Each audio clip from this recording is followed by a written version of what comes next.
I'm so tired. 4 fatos importantes ocorridos na política do Brasil enquanto o mundo olhava a eleição do Zoá. A política e a justiça não pararam no Brasil. Goiás News Notícias. Sem mais delongas, vamos para a notícia.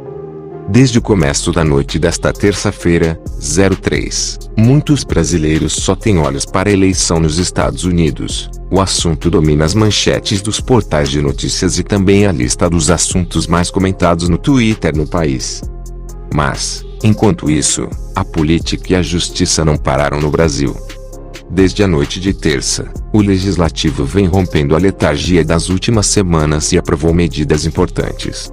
No Judiciário, tiveram andamento investigações envolvendo 2 das principais figuras políticas do país, o ex-presidente Lula, PT, e o senador Flávio Bolsonaro, republicanos RJ. Na noite de terça, os senadores aprovaram o projeto do senador Telmário Mota, PRUS-RR, que determina a autonomia do Banco Central, com mandatos fixos de 4 anos para o presidente e os diretores da autarquia, que desta forma não poderiam mais ser demitidos a qualquer momento pelo presidente da República, como acontece hoje. A proposta vai agora para a Câmara. Já no começo da tarde de quarta, 0411, os deputados derrubaram um veto de Bolsonaro e mantiveram a desoneração da folha de pagamentos de 17 setores da economia, ou seja, as empresas desses setores continuarão sem pagar impostos até 2021. A votação se deu durante uma sessão do Congresso, que é uma reunião conjunta de deputados e senadores. Foram 430 votos pela derrubada do veto e 33 pela manutenção. No fim da tarde, a derrubada do veto foi confirmada pelos senadores. Talvez também te interesse. Talvez também te interesse.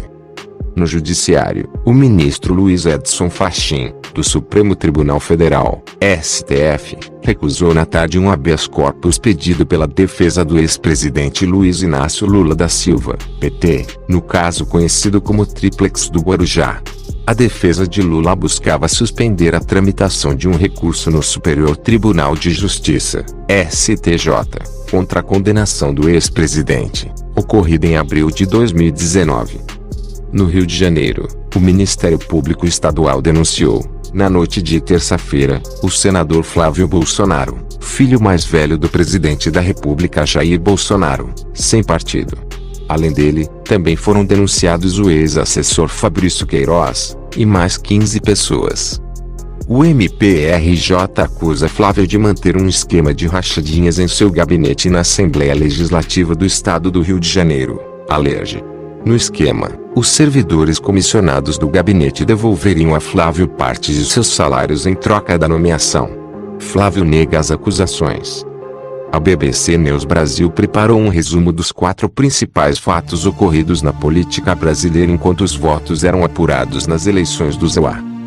1. Autonomia do Banco Central. Foi na noite de terça-feira, o Senado aprovou um projeto de lei complementar que torna a lei a autonomia do Banco Central. O texto aprovado é a versão consolidada pelo senador Telmário Mota, PRUS-RR, embora o projeto original seja de outro membro do Senado, Plínio Valério, PSDB. O texto cria alguns requisitos para que alguém possa assumir cargos no Banco Central, além de criar mandatos fixos, de 4 anos, para o presidente e os diretores da autoridade monetária. A ideia é que os dirigentes do órgão não estejam mais submetidos à vontade política do presidente da República. A proposta foi aprovada por 56 votos favoráveis e 12 contrários. Apenas PT e PDT orientaram seus senadores a votar contra o projeto. Os 2 representantes da Rede Sustentabilidade também votaram contra. O voto de cada senador está listado aqui. Presidente do Senado, Davi Alcolumbre, participa de sessão deliberativa remota. Pela proposta, o BC continuaria tendo como objetivo principal de sua atuação garantir a estabilidade da moeda brasileira. O projeto também acrescenta, como objetivos secundários, suavizar as flutuações do nível de atividade econômica e perseguir o pleno emprego para a população brasileira. A inserção desses objetivos em lei tem o mérito não somente de formalizar a sua relevância para o cumprimento da missão primordial do Banco Central, como também de garantir segurança jurídica à atuação multifacetada da autoridade monetária, escreveu Telmário Mota em seu relatório. Enquanto isso, congressistas contrários à medida dizem que ela, com o tempo, resultará na captura do Banco Central por pessoas e interesses ligados a empresas do setor financeiro, como bancos privados. A autoridade monetária passaria então a atender aos interesses dessas empresas. O projeto precisa agora ser aprovado pela Câmara dos Deputados antes de virar realidade. Esta votação só deve acontecer depois do primeiro turno das eleições municipais, marcadas para 15 de novembro. 2. Desoneração da folha de pagamentos. Na tarde desta quarta-feira, 0411, uma sessão online do Congresso Nacional, quando deputados e senadores atuam juntos, decidiu derrubar o veto de Jair Bolsonaro à desoneração da folha de pagamentos de empresas de 17 setores da economia. Se o veto não tivesse sido derrubado, o governo federal voltaria a cobrar impostos sobre os salários dos empregados desses setores. Empresas de call centers, comunicação, tecnologia da informação, construção civil e transporte seriam atingidas, entre outras. Agora, esses salários continuarão livres de impostos até 2021. Juntos, os setores beneficiados empregam cerca de 6 milhões de brasileiros. A queda do veto é resultado de um acordo, com o governo liberando seus aliados para votar pela derrubada. Na Câmara, foram 430 votos pela derrubada e 33 pela manutenção. No Senado, o placar foi de 64 votos a 2.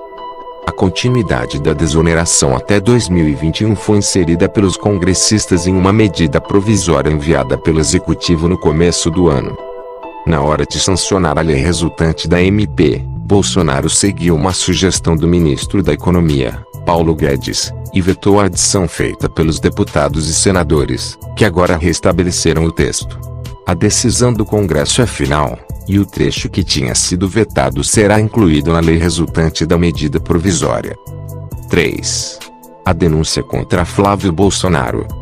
Na noite desta terça-feira, 03, o Ministério Público do Estado do Rio de Janeiro, MPRJ, divulgou a informação de que tinha denunciado à Justiça o senador Flávio Bolsonaro, Republicanos RJ, no caso conhecido como escândalo das rachadinhas.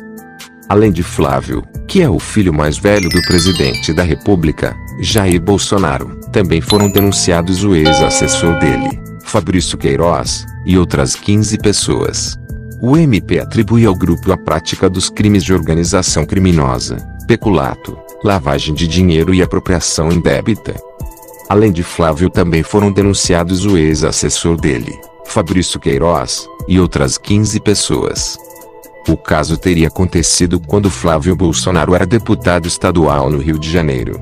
Segundo os investigadores, o esquema consistia no repasse de parte dos salários dos servidores do gabinete de Flávio de volta para o hoje senador.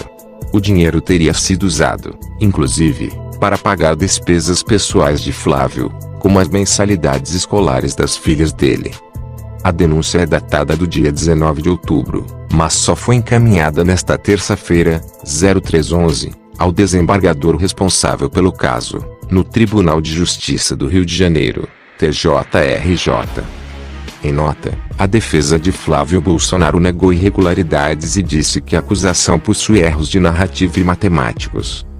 Dentre vícios processuais e erros de narrativa e matemáticos, a tese acusatória forjada contra o senador Bolsonaro se mostra inviável, porque desprovida de qualquer indício de prova. Não passa de uma crônica macabra e mal engendrada. Acreditamos que sequer será recebida pelo órgão especial. Todos os defeitos de forma e de fundo da denúncia serão pontuados e rebatidos em documento próprio, a ser protocolizado tão logo a defesa seja notificada para tanto, diz o texto. 4. Fachin nega pedido da defesa de Lula. No começo da tarde desta quarta-feira, 0411, o ministro Luiz Edson Fachin, do Supremo Tribunal Federal, negou um pedido da defesa do ex-presidente Luiz Inácio Lula da Silva, PTI, para suspender a tramitação do caso do Tríplex do Guarujá no Superior Tribunal de Justiça, STJ. A defesa de Lula questiona uma decisão tomada pela quinta turma do STJ. A defesa de Lula questiona uma decisão tomada pela quinta turma do STJ, a mesma que foi responsável pela condenação de Lula no caso do Tríplex, em abril de 2019. No dia 1º de setembro deste ano, a quinta turma rejeitou um recurso feito pela defesa Lula em uma sessão online, da qual o coordenador da defesa do ex-presidente, Cristiano Zanin Martins, não conseguiu participar. A defesa demonstrou que Zanin estava acompanhando outra ação penal no mesmo momento. Ao decidir sobre o pedido de Lula, Fachin disse não ver ilegalidade na decisão do STJ. A realização das videoconferências está prevista no regimento interno do tribunal. Além disso, a defesa de Lula é composta por vários advogados e não só por Cristiano Zanin. Outro profissional poderia ter acompanhado a sessão de julgamento, pontuou Fachin. Com a decisão de Fachin, a tramitação do caso do Tríplex do Guarujá se aproxima da conclusão no STJ.